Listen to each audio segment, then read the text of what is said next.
umwuka w'Imana yamye nze mbwira abantu batuye isi, mbwira abanyarwanda n'abandi batuye isi, kuko abumva ijambo ry'Imana n'abatuye isi bose. Data yambwiye ngo umuntu wubaha Imana nk'uko nabanaga na Mose niko nzabana nawe, sinzagusiga. Ubuhanuzi bwakire.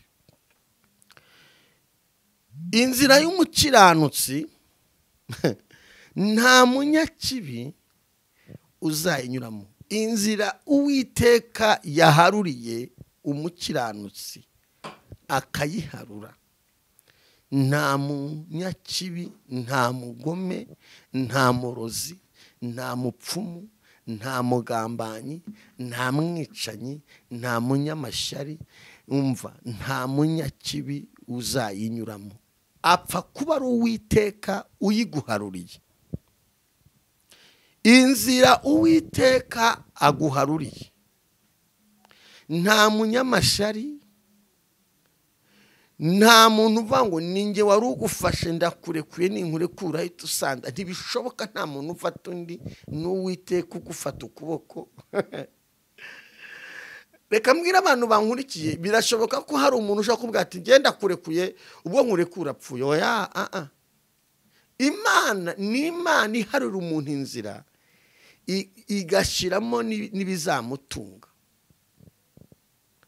Umwuka w'Imana arimo arama ngumbwira umuntu wubaha Uwiteka. Imana ikiri umukiranutsi ishiramo n'ikiboko, ishiramo n'ingabo zo kurinda inzira. Iyo Imana iguciriye inzira ihashira n'ingabo zo kurinda, zo kukurindira umutekano. Iyo Imana ari ivuze ngo Diyodoni nguciriye inzira, Imana izana n'ingabo zo kurinda inzira Imana iguciriye, kuko Imana iducira inzira n'abagome bahari.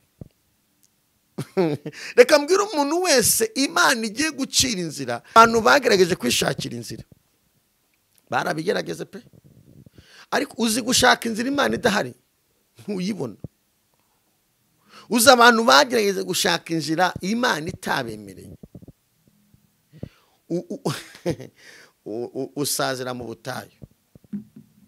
Uzi abarokore bagerageze gushaka inzira Imana itabemereye. Uzi iyo uri umukobwa ashaka gushaka inzira Imana itakwemereye. Uzi iyo uvuga ngo ugiye gushaka ubucuruzi Imana itabyemeye. Urasha nawe uguje agasha.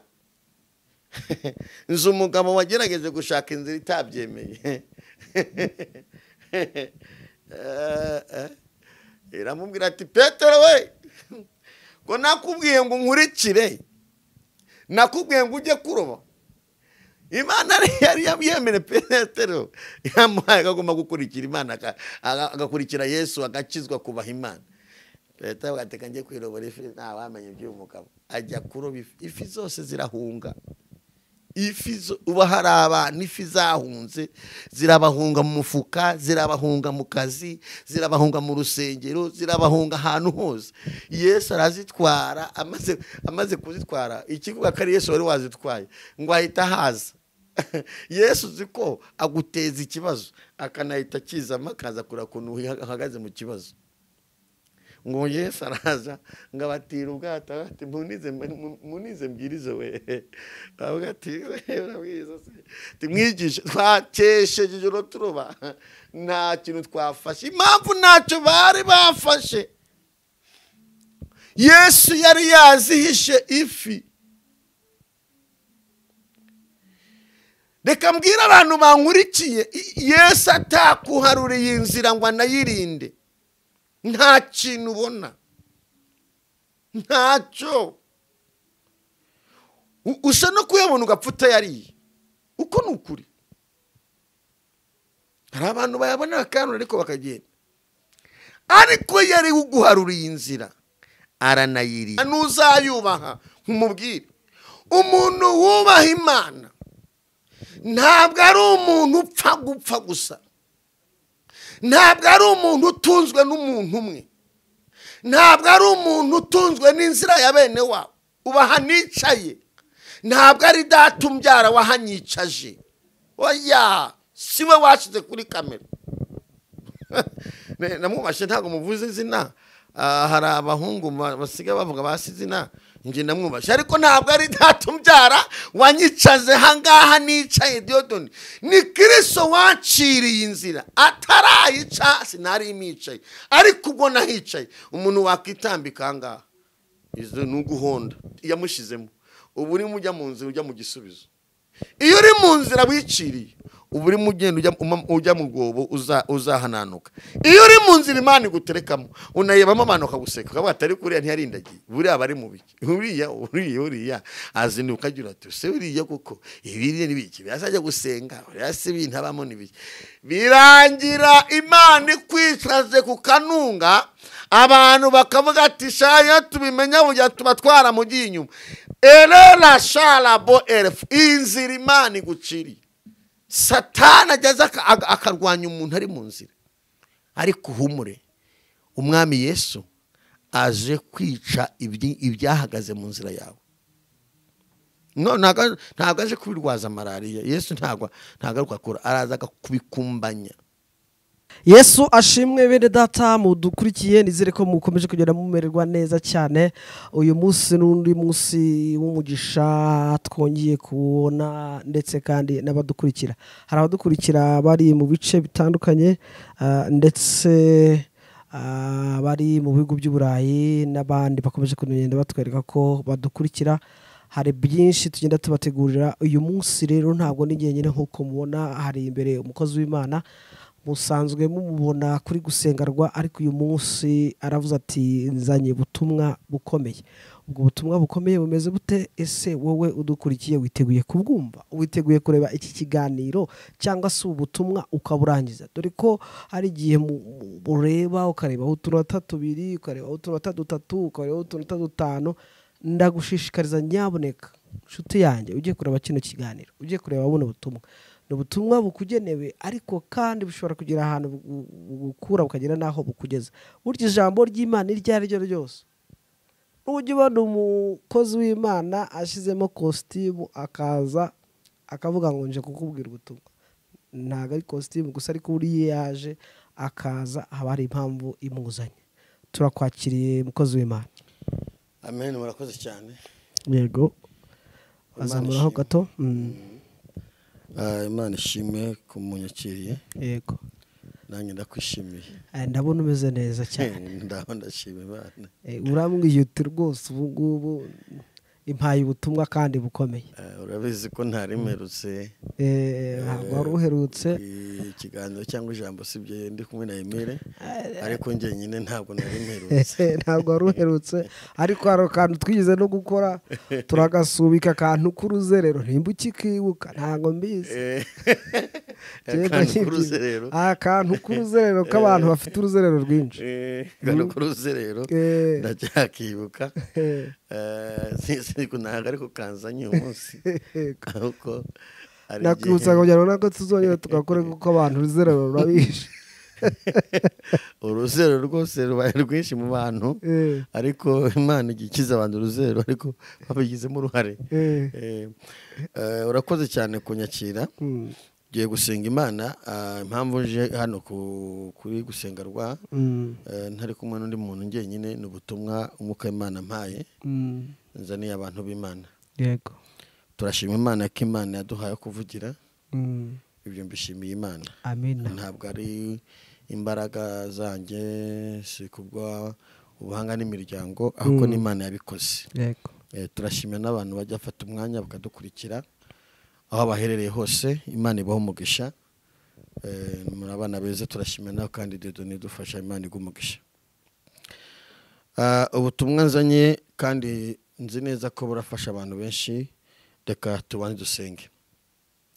Data mu izina rya Yesu Kristo uri Imana y'ububasha uri Imana ikomeye uri Imana ifite imbaraga uri Imana ifite ubutware uri Imana ishobora byose uri Imana ijimenya imitima yihebye uri Imana ijimenya imitima ishavuye uri Imana ijimenya abari mu mwijima abari mu icuraburindi abababaye abafite agahinda abafite ibikomere uri Imana ijimenya batawe ukamenya bari ku musozi ukamenya bari mu bikombe ukamenya aba ari ahantu mu bihuru, ukamenya abantu bicuje, ukamenya abantu bifashe ku matama, ukamenya abantu bigunze, ukamenya abantu babuze umuntu wabitaho, babuze abahumuriza, kuko uri umuremyi wa bose ukabarebera hose icyarimwe, ukabamenya, ukamenya icyo bageneye cyangwa se icyo bakwiriye. Ibyo ndabigushimiye Kristo. Impamvu tuje hano ku mugambi wawe, ngwino ubane natwe, imbaraga zawe, urukundo rwawe n'umugisha be kuri buri muntu wese udukurikiye, uzakurikira ubutumwa, uzakurikira mwami iyi gahunda, reka uzabane nawe, uzamushyigikire muri byose mu izina rya Yesu Kristo, amen. Amazina yanjye ni Harerimana Bararisinde, umupapa, mfite abana 4 n'umudamu. Nkunda gusenga n'abantu bose, ngiye umuntu emera Imana Data n'Umwana n'Umwuka Wera, turasengana, Imana ibahe umugisha. Ubutumwa nzanye baravuga ku kintu cyitwa inzira. Agamije toto. Ubwo aho ngaho uri uhagarariye abantu bose. Ndakumva.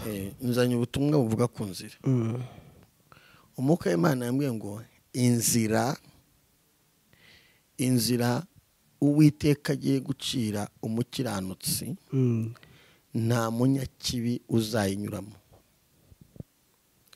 Inzira Uwiteka aciriye umukiranutsi, nta munyakibi uyinyuramo. Kandi abantu benshi babuze inzira. Harimo akakorosi. Kubanza gukiranuka ukabona inzira. Icya kabiri, hari n'abari mu nzira, baheze mu nzira ariko batigeze bayigeramo. Bivuze ngo hari ibyo Uwiteka aje gukura mu nzira kugira ngo abantu bagere ku nzira zabo. Reka twifashishe ijambo ry'Imana. Umbwire mbasomere. Urakoze cyane. Yosuwa igice cya mbere ku murongo waho wa 5. Murongo wa mbere, murongo wa 5. Haravuga ngo nta muntu n'umwe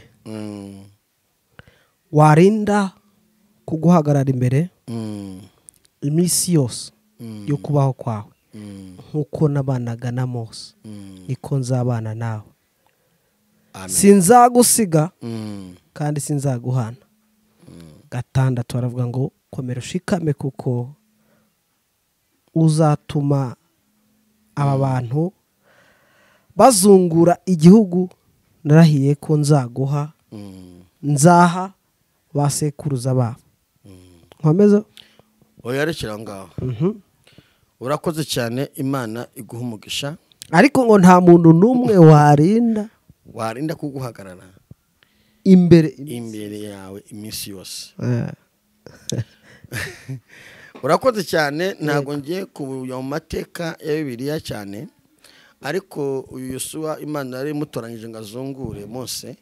Ubwo Mose yari amaze kwitahira, amaze kuba mubiri, nibwo Imana yatoranije Yosuwa, ibona ko igomba kumutoranya. Imuha amagambo akomeye, imuha amasezerano akomeye, kandi amasezerano afite imbaraga. Imuha ni nk'umurage yamuhaye. Mu byamubwiraga rero harimo nuko harimo n'ibizamuhagarara n'imbere. Hari n'abantu baramuhanze amaso cyane, ko Yosuwa n'ubundi yajyaga agendana na Mose. Mose atarafa baragendanaga, bari inshuti. Hanyuma rero Mose aciye hapfuye, Imana itoranya Yosuwa. Niko kumutoranya, imuha amasezerano akomeye afatika.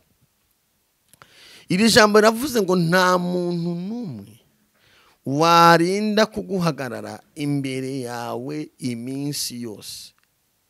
Nkuko nabanaga na Mose, niko nzabana nawe, sinzagusiga. Ubuhanuzi bwakire.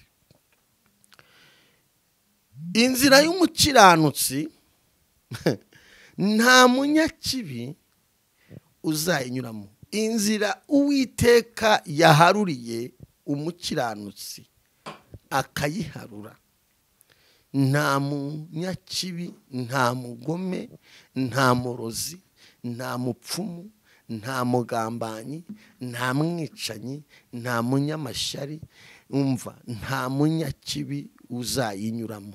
Apfa kuba ari Uwiteka uyiguharuriye.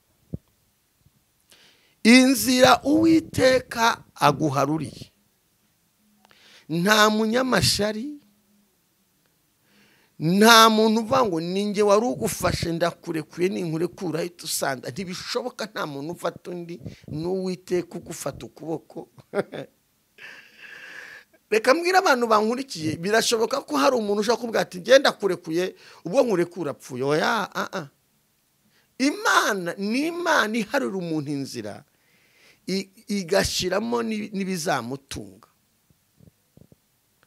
Umwuka w'Imana arimo aramubwira umuntu wubaha Uwiteka, umuntu usenga cyangwa se umuntu uzemera gusenga akemera kubaha Imana, hari inzira Uwiteka agiye kugushiriramo.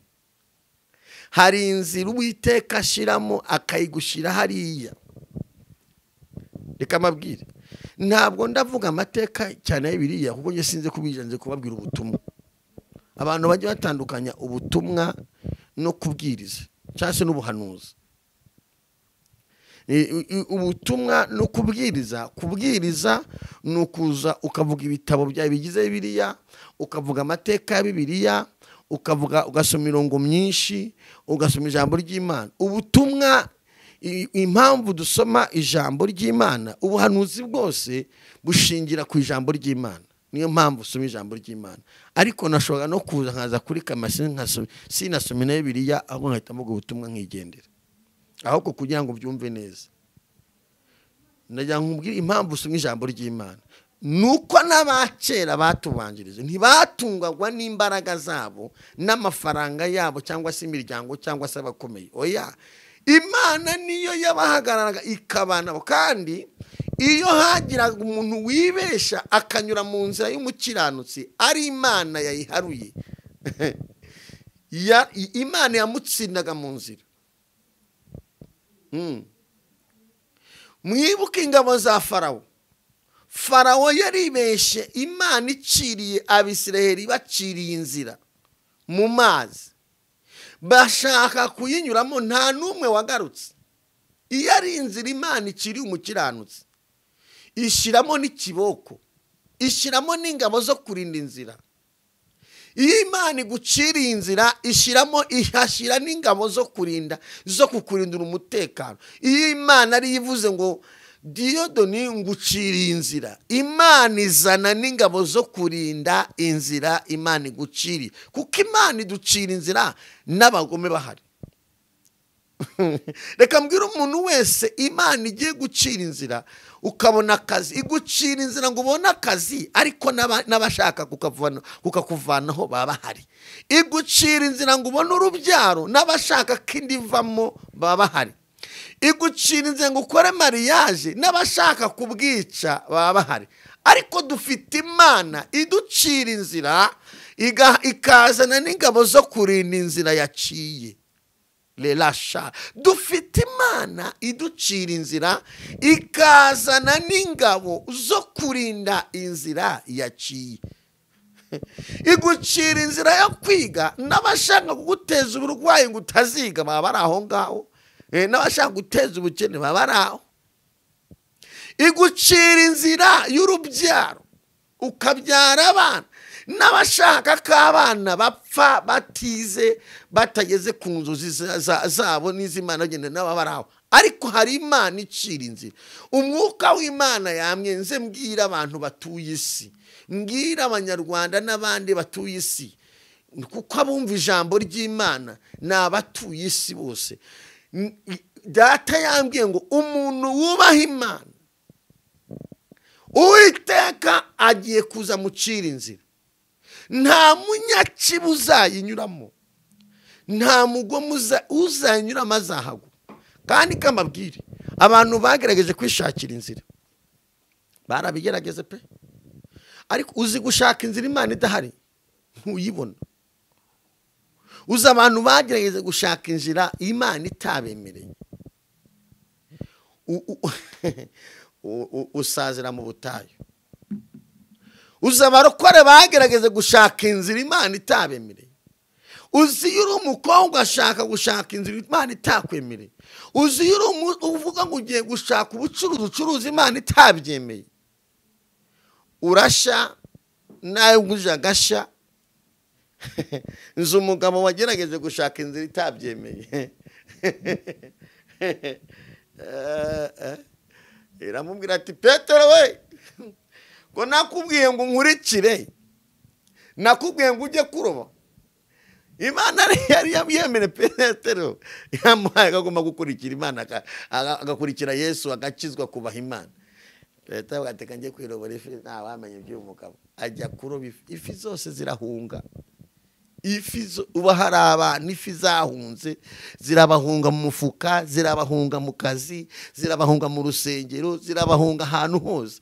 Yesu arazitwara, amaze kuzitwara, ikivuga ko ari Yesu wari wazitwaye, ngo ahita haza.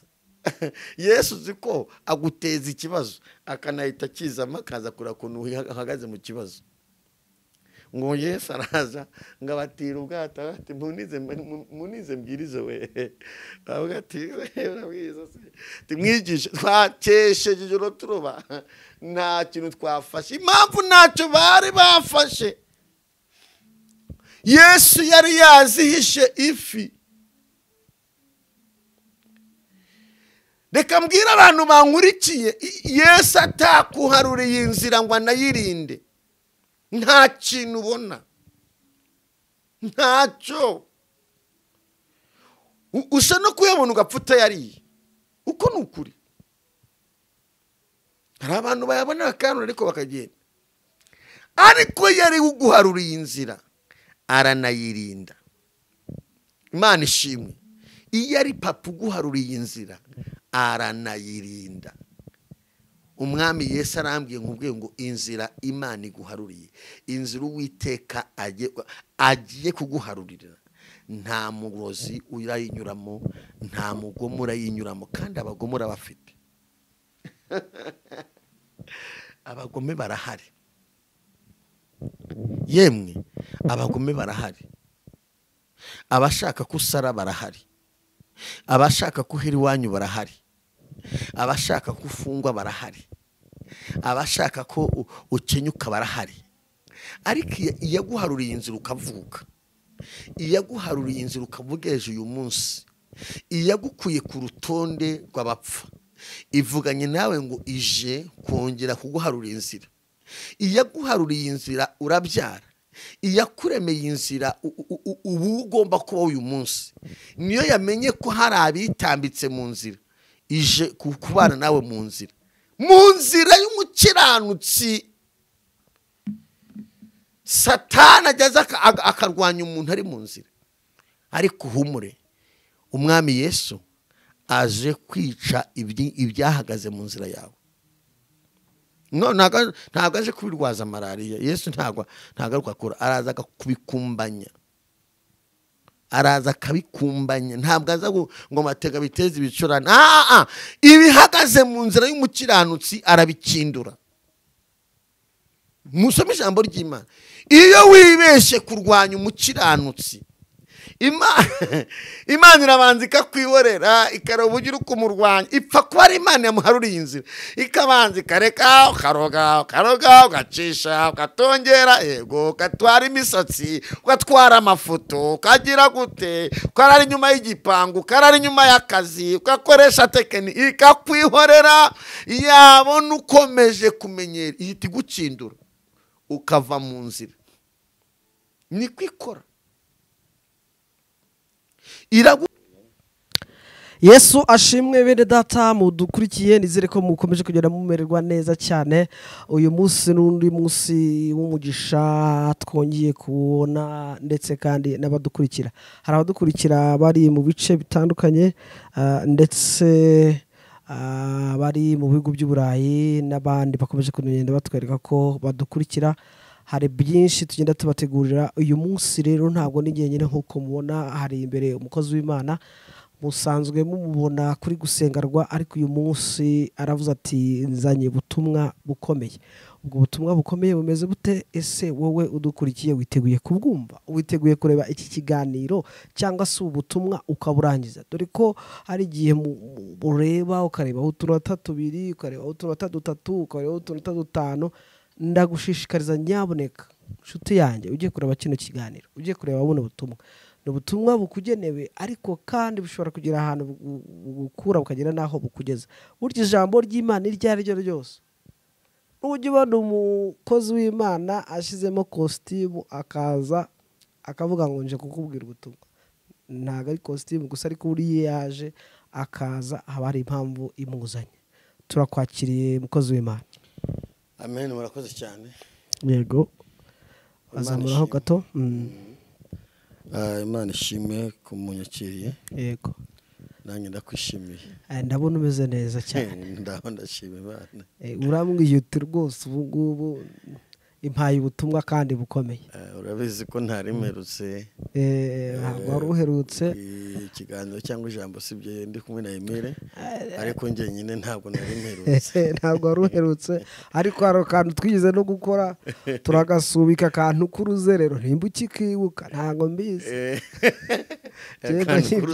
Akantu k'uruzerero k'abantu bafite uruzerero rwinshi. Akantu k'uruzerero ndacyakibuka. Ariko ntabwo ariko kanzanye uyu munsi. Nakwibutsa kugira ngo nako tuzongera tugakore kuko abantu uruzerero rurabishe. Uruzerero rwose rubaye rwinshi mu bantu, ariko Imana igikiza abantu uruzerero ariko babigizemo uruhare. Urakoze cyane kunyakira. Giye gusenga Imana. Impamvu nje hano kuri gusengerwa ntari kumwe n'undi muntu njyenyine, ni ubutumwa umwuka w'Imana mpaye nzaniye abantu b'Imana. Yego, turashima Imana ko Imana yaduhaye kuvugira. Ibyo mbishimiye Imana. Amen. Ntabwo ari imbaraga zanjye, si kubwa ubuhanga n'imiryango, ahubwo n'Imana yabikoze. Yego, turashimira n'abantu bajya bafata umwanya bakadukurikira aho baherereye hose. Imana ibaho umugisha. Muri abana beza turashimira nawe kandi Dieudonné dufasha. Imana igumugisha. Ubutumwa nzanye kandi nzi neza ko burafasha abantu benshi. Reka tubanze dusenge. Data, mu izina rya Yesu Kristo, uri Imana y'ububasha, uri Imana ikomeye, uri Imana ifite imbaraga, uri Imana ifite ubutware, uri Imana ishobora byose, uri Imana ijya imenya imitima yihebye, uri Imana ijya imenya imitima ishavuye, uri Imana ijya imenya abari mu mwijima, abari mu icuraburindi, abababaye, abafite agahinda, abafite ibikomere. Uri Imana ijya imenya abatawe, ukamenya abari ku musozi, ukamenya abari mu bikombe, ukamenya abari ahantu mu bihuru, ukamenya abantu bicuje, ukamenya abantu bifashe ku matama, ukamenya abantu bigunze, ukamenya abantu babuze umuntu wabitaho, babuze abahumuriza, kuko uri umuremyi wa bose, bose ukabarebera hose icyarimwe ukabamenya, ukamenya icyo bageneye cyangwa se icyo bakwiriye. Ibyo ndabigushimiye Kristo. Impamvu tuje hano ku mugambi wawe, ngwino ubane natwe, imbaraga zawe, urukundo rwawe n'umugisha be kuri buri muntu wese. Umuntu wese udukurikiye, uzakurikira ubutumwa, uzakurikira Mwami iyi gahunda, reka uzabane nawe, uzamushyigikire muri byose mu izina rya Yesu Kristo. Amen. Amazina yanjye ni Harerimana Bararisinda, umupapa, mfite abana 4 n'umudamu. Nkunda gusenga, senga n'abantu bose. Ngiye umuntu wemera Imana Data n'Umwana n'Umwuka Wera, turasengana. Imana ibahe umugisha. Ubutumwa nzanye baravuga ku kintu cyitwa inzira. Agamije Dodo, ubwo aho ngaho uri uhagarariye abantu bose. Ndakumva. Nzanye ubutumwa buvuga ku nzira. Umwuka w'Imana yambwiye ngo inzira Uwiteka agiye gucira umukiranutsi, nta munyakibi uzayinyuramo. Inzira Uwiteka aciriye umukiranutsi, nta munyakibi uyinyuramo. Kandi abantu benshi babuze inzira. Harimo akakorosi. kubanza gukiranuka ukabona inzira.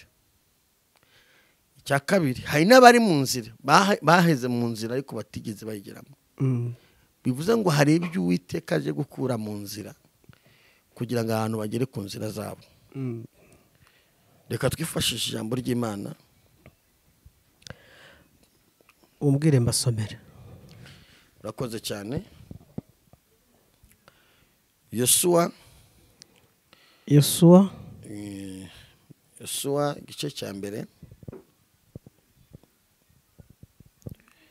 ku murongo waho wa 5. Umurongo wa mbere, umurongo wa 5. Haravuga ngo nta muntu n'umwe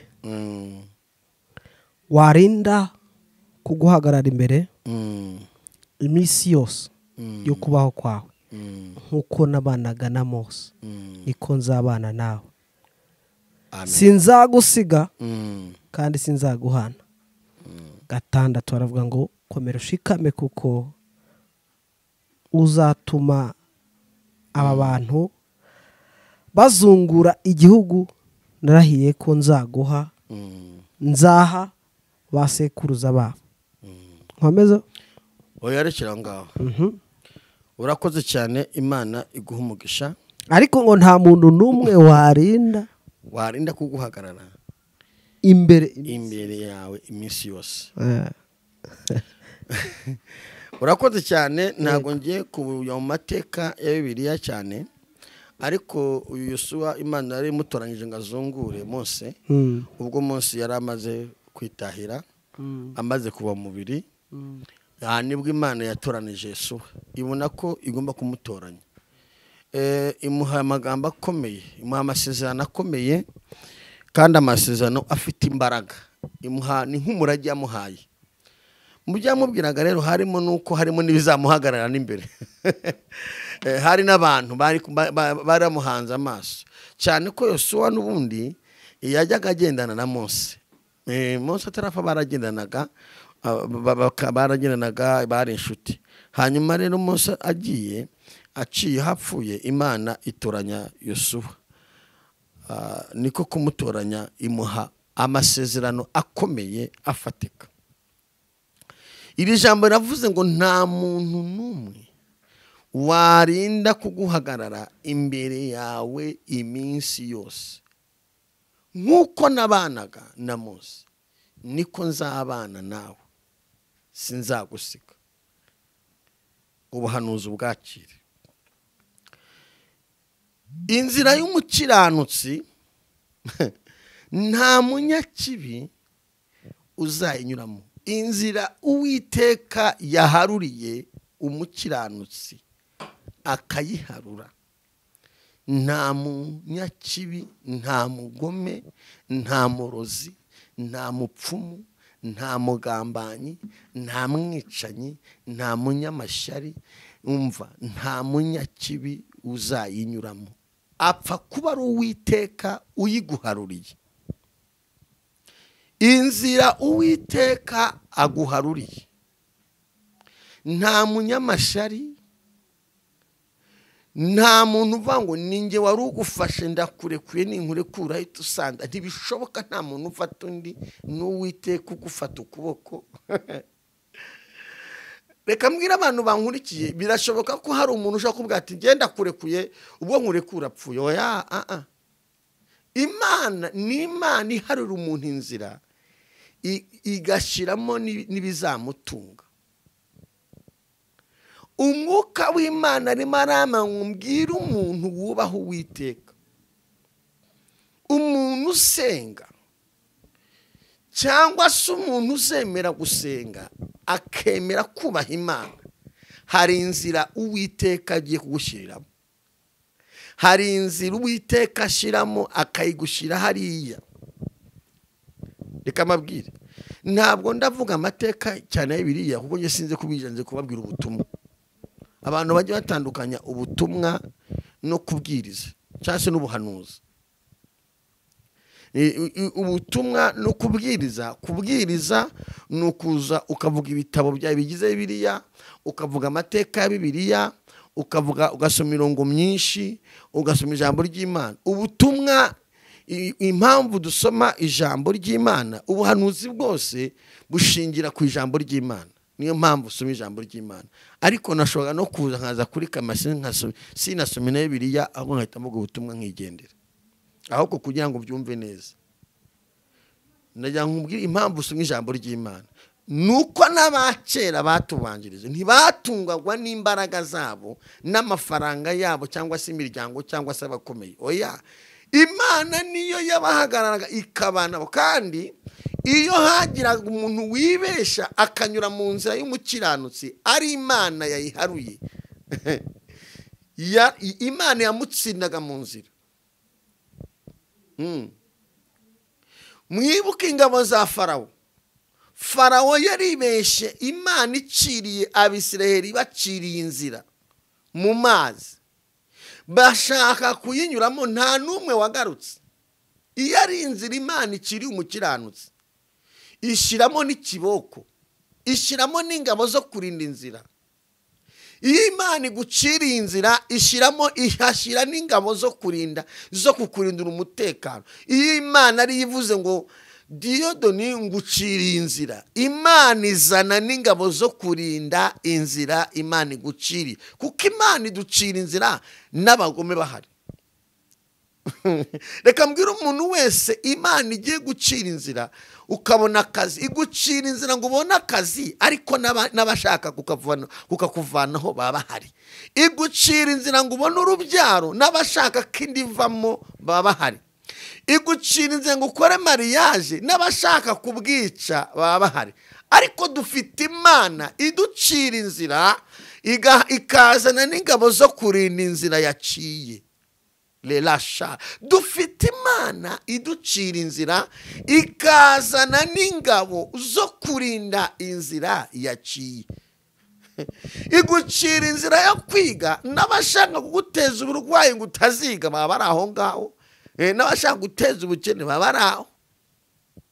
Igucira inzira y'urubyaro, ukabyara abana, n'abashaka ko abana bapfa batize batageze ku nzozi zabo n'iz'Imana bagenda n'aba bari aho. Ariko hari Imana icira inzira. Umwuka w'Imana yamyenze mbwira abantu batuye isi, mbwira Abanyarwanda n'abandi batuye isi, kuko abumva ijambo ry'Imana n'abatuye isi bose. Data yambwiye ngo umuntu wubaha Imana, Uwiteka agiye kuza mucira inzira. Nta munyakibi uzayinyuramo, nta mugome uzanyuramo azahagwa. Kandi kamabwire, abantu bagerageje kwishakira inzira barabigerageze pe, ariko uzi gushaka inzira Imana idahari ntuyibona. Uzi abantu bagerageje gushaka inzira Imana itabemereye, usazira mu butayu. Uzi abarokore bagerageze gushaka inzira Imana itabemereye. Uzi iyo uri umukobwa ashaka gushaka inzira Imana itakwemereye. Uzi iyo uvuga ngo ugiye gushaka ubucuruzi Imana itabyemeye. Urasha nawe uje agasha. Nzi umugabo wagerageze gushaka inzira itabyemeye. Iramubwira ati Petero we, ko nakubwiye ngo nkurikire, nakubwiye ngo ujye kuroba. Imana yari yemere Petero, yamuhaye agomba gukurikira Imana, agakurikira Yesu, agakizwa kubaha Imana. Petero agateka ngiye kwirobora ifi, nta wamenye iby'umugabo. Ajya kuroba ifi zose zirahunga. Uba hari abantu ifi zahunze, zirabahunga mu mufuka, zirabahunga mu kazi, zirabahunga mu rusengero, zirabahunga ahantu hose. Yesu arazitwara, amaze kuzitwara, ikivuga ko ari Yesu wari wazitwaye, ngo ahita haza. Yesu uzi ko aguteza ikibazo, akanahita akizamo akaza kureba ukuntu uhagaze mu kibazo. Ngo Yesu araza ngo abatira ubwato, ati munize mbwirize we. Avuga ati urabwiza se, mwigishe twakesheje ijoro turoba, nta kintu twafashe. Impamvu ntacyo bari bafashe, Yesu yari yazihishe ifi.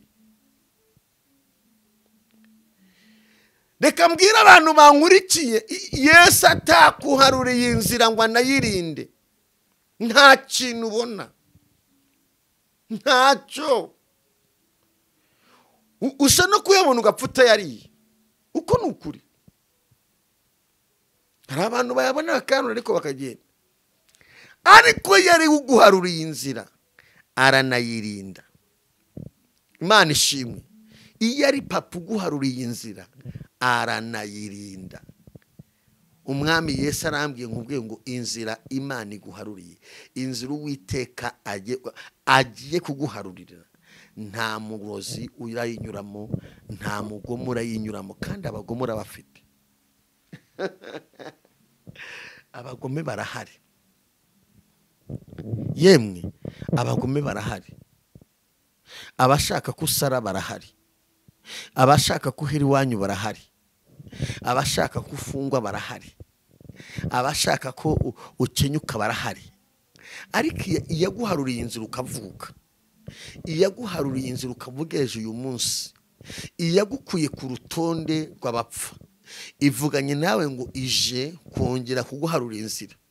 Iyaguharuriye inzira urabyara, iyakuremeye inzira ubu ugomba kuba uyu munsi, niyo yamenye ko hari abitambitse mu nzira, ije kubana nawe mu nzira y'umukiranutsi. Satani ageze akarwanya umuntu ari mu nzira, ariko humure, umwami Yesu aje kwica ibyahagaze mu nzira yawe. No, ntabwo aje kubirwaza malariya. Yesu ntabwo agaruka kora, araza kubikumbanya, araza akabikumbanya. Ntabwo aza ngo matega biteze ibicurane. Ibihagaze mu nzira y'umukiranutsi arabikindura. Musome ijambo ry'Imana. Iyo wibeshye kurwanya umukiranutsi, Imana irabanza ikakwiborera, ikareba uburyo uri kumurwanya. Ipfa kuba ari Imana yamuharuriye inzira, ikabanza ikareka, ukaroga, ugacisha, ugatongera, yego, ugatwara imisatsi, ugatwara amafoto, ukagira gute, ukarara inyuma y'igipangu, ukarara inyuma y'akazi, ugakoresha tekiniki, ikakwihorera. Yabona ukomeje kumenyera, ihita igucindura ukava mu nzira.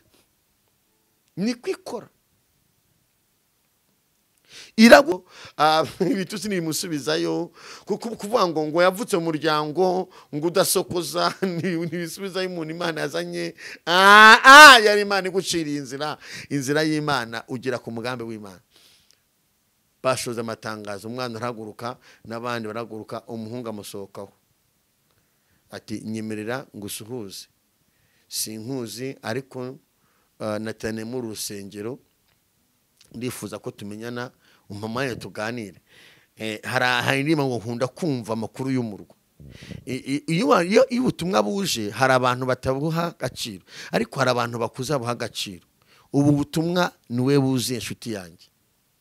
Umwana atega amatwi, akaba yari afite amakuru. Iyo abantu tujya gusenga mu nzu y'Imana mu byumba by'amasengesho, naravuze ngo abantu batemera umwuka wera sinzasengana nabo, sinzanabemera. Umwuka wera ni utumenyesha amakuru tutari kuzamenya. Umwuka wera tumenyesha amakuru y'ahazaza, akatubwira n'ibyo twasimbutse, akanatubwira n'icyo tuzaba cyo hano hazaza. Iyo utemera umwuka wera uba warasaze, uba ufite ikibazo, uba waraguye, kuko umuntu waguye wese ntemera umwuka wera, kuko umwuka wararondora. Umwana yari yicanye amakuru, ayicaranye, data aramubwiye, ahita yibuka ibintu Imana amubwiye turi gusenga byose arabyibuka. Ahita bati nta kibazo, gahunda nayifite zose ndazibora, nta kibazo, tuganire. Baragenda, umuhungu amukubita imodoka, amujyana ahantu muri hoteli nziza, mbese amwubaha nk'umwami, ati Imana ufashe anyemere. Kandi yarambwiye ati ntibiyibwiriza n'umukarani. Imana igucira inzira, warigize isuzugurwa. Imana igucira inzira, barifuje n'igikoma. Hari umuntu wifuza igikoma cy'akawunga, ukarya akawunga, ukanywa igikoma cy'akawunga, ukakigira n'isupu, ukakigiramo n'isupu, isupu, igikoma n'akawunga byose. Ubu nabwo ukashimana ko akabonye. Naho irahagusanga ikavuga ngo nzakugira umuntu wo kubaho. Imana nta soni igira zo gufata umuntu udafite shinge na rugero, ngo ikamucira inzira. Imana nta muntu iteguza, nta n'ibisaba gufata umuntu ikamugira uwo kubahwa. Nta muntu bajya inama, Imana yije iba yaje. Rera elebo. Imana nta mishyikirano ibanza kwaka umuntu nijya kumushuma ngo mu burenganzira bwo kugira ngo mpindure amateka uriya mubyeyi. Iraza mu rusengero ikakuvana ikaguhindura amateka bari bakuzi, bakajya bati turamuzi n'ukuri kw'Imana, turamuzi acuruza agataro turamuzi yazinze. Imana numva nta muntu isaba inzira kugusanga ahantu uri isuzugurwa, ndetse n'abantu abantu bato bagufasha, ikakugira umuntu ukomeye muri iki gihugu, ifite ubwo bushobozi nta wundi muntu bugira. Imana niyo yonyine ifata umuntu ikamukiza ibikomere n'amateka. Reka mabwire uko twavutse ni bimwe mu bintu bitugiraho ingaruka. Ubu uyu munsi bikomere mfite bimwe bituruka ku mateka navukiyemo. Ubuzima nakuri mu muryango hari ibyo bwagiye buhagarika. Iyo mvukira ahantu Dieudonne hafatika hameze neza, ntabwo bari nuko nguko umeze. Uku nguko ndashimira Yesu maze kungeza, ariko siko nari imeze Dieudonne. Ni Imana yaciye iki inzira. Hari abandi bana bavukira mu mahirwe, bakavukira mu buzima bwiza, ibintu byose binyerera binyerera. Ubu mwana wanjye ntabwo kuba ngo minirivare hari ibintu babinyerera, ariko nazo urabukira yewe data we mwibumba shaho mwibumba mu guhera imbwa, mu gukubitwa mu kuburara, ukazatekereza ko uzambara ikote, reka nivugira ikote, ukazatekereza ko uzakora ubukwe. Waba uri gukorera 5,000 ugatekereza ko ubikora ku kwezi, ugatekereza ko uzagenda n'imodoka y'akazi. Dieudonne uri umunyamakuru mwiza, ibyo wabitekereza? Ariko mu nzira nje kubwira abantu ko Yesu ibyo abantu batagukoreye, Imana muremyi wawe ije kubigukorera.